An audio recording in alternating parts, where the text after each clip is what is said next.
This is Stefan. He is a warm blood paint, a little bit of thoroughbred in him. And Jewel is my older daughter's horse and younger daughter's horse. She's a quarter horse. And we've had Jewel for about 5 years. We were looking for a horse for Frankie and went to go try her out, and I always hopped on the horses back then at first just to make sure they were okay for the kids to get on, and now they hop on for me because they're far better riders than I am. But anyway, I couldn't get Jewel to trot or canter or do anything for me, and then Frankie, she was only, gosh, how old was she, 6 maybe at the time.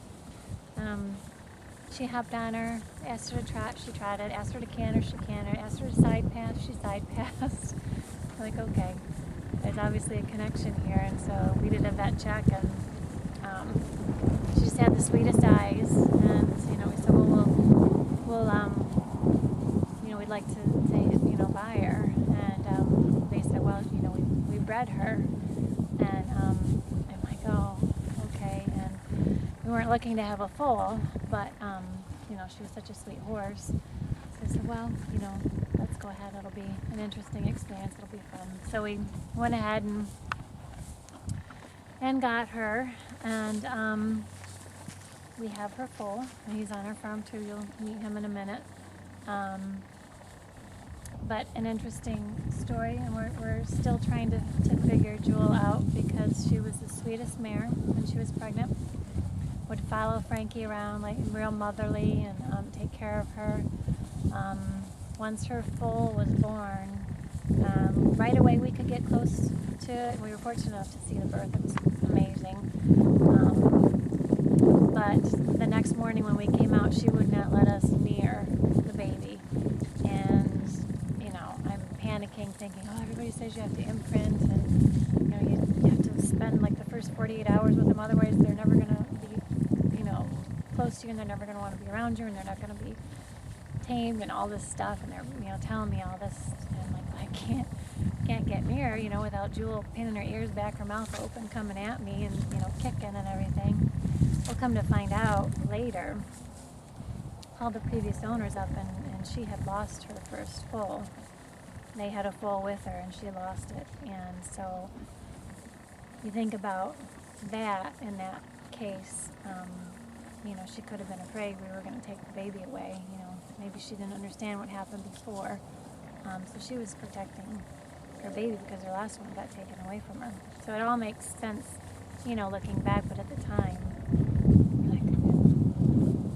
the funny thing is even though we weren't able to imprint, those first 48 hours, which were so important, which, I know they still are extremely important. Comanche, her foal, you'll see him, he's just, the sweetest. He was the sweetest colt.